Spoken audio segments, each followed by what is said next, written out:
আমরা গ্রিসের ইতিহাসে ক্লাসিক্যাল এজ বা ধ্রুপদী যুগের কথা জানি এবং এই ধ্রুপদী যুগেরই একজন গুরুত্বপূর্ণ ব্যক্তিত্বের নাম, তিনি হলেন প্লেটো।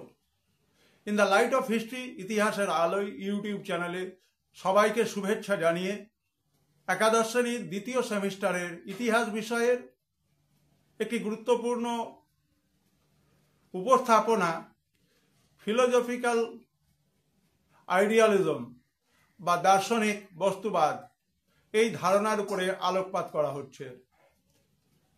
আমরা সবাই জানি মহান শিক্ষক সক্রেটিসের শিষ্য ছিলেন প্লেটো এবং এই প্লেটোই ছিলেন অ্যারিস্টটলের শিক্ষক এবং তিনি যে দর্শনের জন্ম দিয়েছিলেন তার নাম দার্শনিক ভাববাদ বা ফিলোজফিক্যাল আইডিয়ালিজম।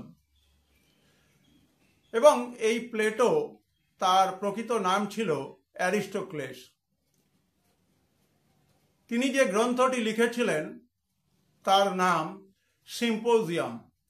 এই সিম্পোজিয়াম বাস্তবে এমন একটি গ্রন্থ যেখানে বিভিন্ন ধরনের ডায়লগ, যে ডায়লগগুলি প্লেটো তার ছাত্রদের উদ্দেশ্যে বিতরণ করেছিলেন, তার সংগ্রহ হিসেবে সিম্পোজিয়ামে স্থান পেয়েছে। এবং আমরা জানি যে রাষ্ট্রনীতি, রাষ্ট্রচিন্তা, রাষ্ট্র দর্শন, রাষ্ট্র কিভাবে চলবে, তার জন্য প্লেটো যে গ্রন্থটি লিখেছিলেন তার নাম রিপাবলিক। এই রিপাবলিক গ্রন্থে প্লেটোর রাষ্ট্রচিন্তা, তিনি তার দার্শনিক মতবাদ, যে দার্শনিক মতবাদ ফিলোজফিক্যাল আইডিয়ালিজম বা দার্শনিক ক্ষেত্রে ভাববাদ নামে পরিচিত, যেখানে কিন্তু রাষ্ট্রের কথা প্রাধান্য পায়, রাষ্ট্রের সার্বভৌমত্ব, রাষ্ট্রের অবিসংবাদিত প্রাধান্যের কথা ফুটে ওঠে।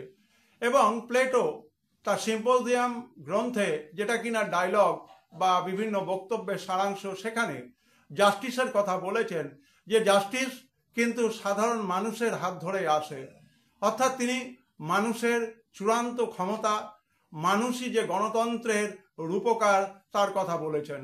ভিডিওটি ভালো লাগলে অবশ্যই in the light off history ইতিহাসের আলোয় ইউটিউব চ্যানেলে তোমরা সদস্য হবে, সাবস্ক্রাইব করবে এবং সবাই ভালো থাকবে, সুস্থ থাকবে।